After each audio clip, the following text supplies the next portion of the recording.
Today is that this will be a much shorter video than before. So you saw a bunch of examples before. We're going to look at just some other things that crop up when you're solving trig equations. There's only 3 examples we're going to do today. So let's just get into it. Let's look at example 1.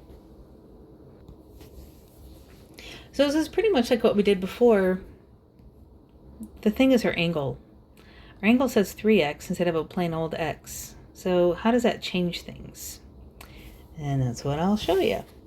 Okay, so for part A, if we wanted to find all solutions, here's the thing. When we say all the solutions, when we have an interval that is 0 to 2 pi, that is implying that x is between 0 and 2 pi, and the way it's written, because of the bracket by the 0, we know we want to include 0. The parenthesis at 2 pi means we're not including 2 pi as an endpoint. Now if I multiply through by 3, then that means 3x is between 0 and 6 pi, and that's 3 rotations around the circle.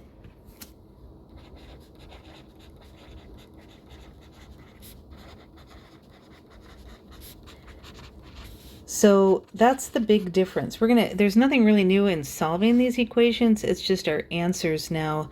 If we have these, they call them multiple angles. If we have these multiple angles, then we're going to have to think about our final answer. And you're going to see there's a slight difference between when we're given an interval and when we're not. But other than that, solving the equations are going to be just like normal. Okay, so let's do this then. So we have tan squared 3x equals 3. I take the square root of both sides and I will get tangent of 3x is equal to plus or minus root 3. Now I'm just going to leave that 3x right now. Treat it like one angle right now. This is all 4 quadrants because we want plus or minus. And our reference angle, I'm not going to call it x prime this time because it doesn't really make sense, because our angle is actually 3x, not just an x. So I'm just going to say reference angle is pi over 3. So in quadrant 1,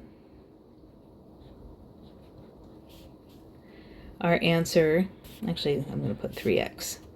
In quadrant 1, our answer is pi over 3. In quadrant 2, it is 2 pi over 3. In quadrant 3, it is 4 pi over 3. And in quadrant 4, it will be 5 pi over 3. However, this is only one rotation around the circle. And remember, because of that 3 on the 3x, for x to stay in the given interval, 3x is going to have to be 3 rotations around the circle. So I'm actually going to have more answers. I have to add 2 pi to each one of these answers. And 2 pi is 6 pi over 3, so I get 7 pi over 3, 8 pi over 3, 10 pi over 3, and 11 pi over 3. And that is the second rotation. So I have to go one more, so I have to keep adding 6 pi. So 13 pi over 3, 14 pi over 3, 16 pi over 3, and 17 pi over 3. And that's my third rotation. So again, if you didn't quite follow what I did there, I took this first rotation, and so there's pi over 3. If I add a 2 pi to it to get to the second rotation, I get that. And I add another 2 pi for the third rotation, I get that one. Then this guy, if I add 2 pi over, actually I'm saying 2 pi over 3. Let me back up. If I start with pi over 3 and add a rotation, so I just add 2 pi and I get this, add 2 pi and I get this one. and that's my third rotation. So now I'll take this angle, add 2 pi, and I get this answer. Add 2 pi again, I'll get that one. And then 4 pi over 3 plus 2 pi plus another 2 pi. And then 5 pi over 3 plus 2 pi plus another 2 pi. Now that's 3x equals all of that. So now to get x by itself, I just have to divide everything by 9. So I'm getting a lot of answers here. I have to divide by 3, I mean. Thinking about the 9 and the denominator we're going to get for everything. So I get pi over 9, 2 pi over 9, 4 pi over 9, 5 pi over 9, 7 pi over 9, 8 pi over 9. Isn't this fun? 10 pi over 9, 11 pi over 9, 13 pi over 9, 14 pi over 9, 16 pi over 9, and 17 pi over 9. Whew. And there we go. So notice, before, if that had just been a plain old x, we would have gotten 4 answers for each of the quadrants, but now we got 1, 2, 3, 4, 5, 6, 7, 8, 9, 10, 11, 12. We got 12 answers. We got 3 times as many answers. So that's part A. Now what do we do for part B?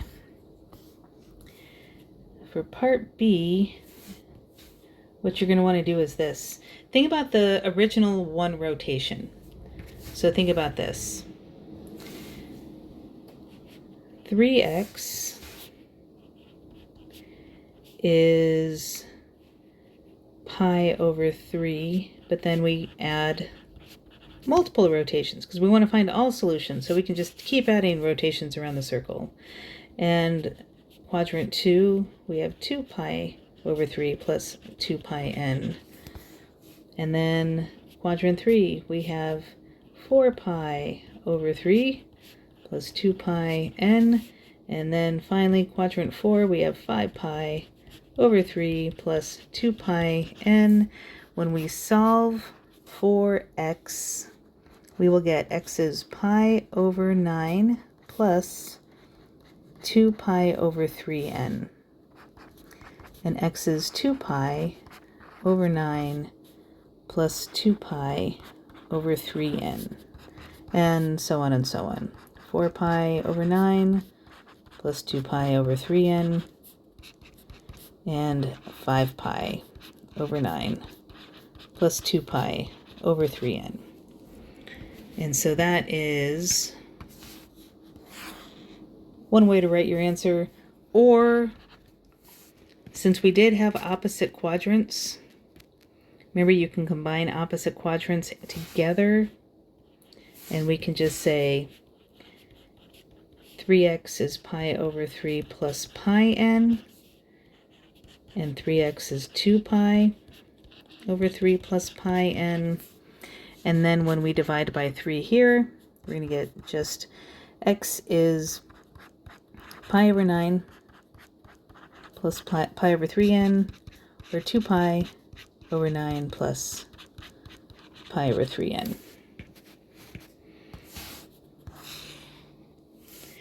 This answer is slightly more simplified than this one, but this would be an acceptable answer. So that's example 1. Let's take a look at another one. All right, if you want to try this on your own, again, feel free to pause the video, but we'll do it together. All right, so we have cosine 2x and 2 cosine x plus 1. This is already factored and equal to 0. It's just set up to use the zero product property for us right now. Yay! So the first equation, cosine of 2x equals 0. It is quadrantal. 2x will equal 0. Oh, sorry, cosine of 2x will equal 0 when 2x is pi over 2, or 3 pi over 2. But again, this is a double angle. It's a multiple angle. So this is only one rotation around the circle. I have to go 2 rotations around the circle. So if I keep going, it's going to be 5 pi over 2 and 7 pi over 2. I'm going to move this guy over. And then I divide by 2 and I get pi over 4, 3 pi over 4, 5 pi over 4, and 7 pi over 4. And then on this one, if we solve for cosine x, now this time we don't have to worry about that double angle. It's just a plain old x. So cosine is going to be negative in quadrants 2 and 3. And your reference angle is pi over 3. So in quadrant 2, the angle will be 2 pi over 3. And in quadrant 3, it will be 4 pi over 3. And I got lucky here. Everything's on the same line. I'm just going to go ahead and put one box like that. That's okay. So we have that. Now for part B.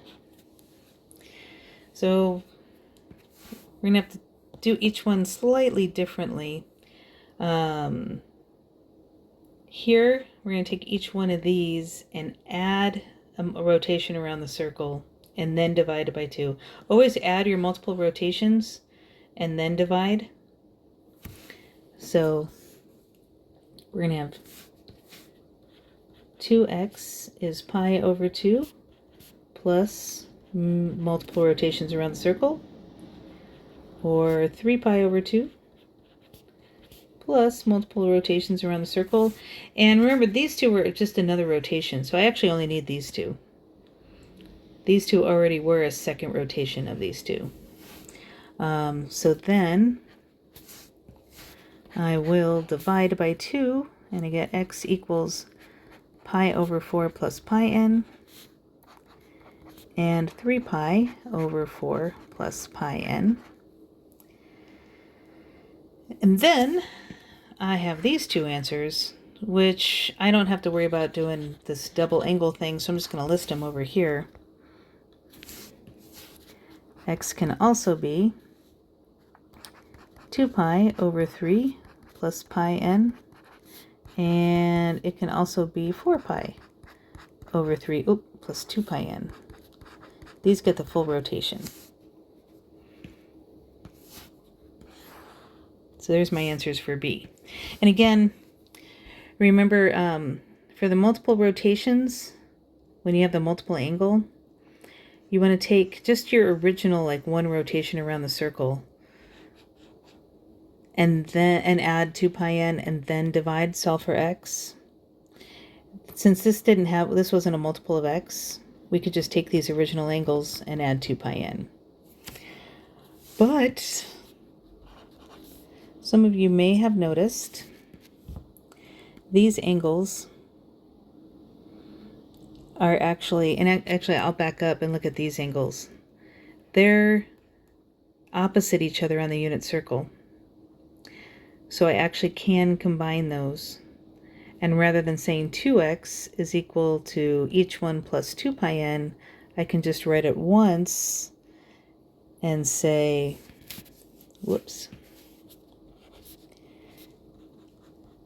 plus pi n, and then divide it by 2,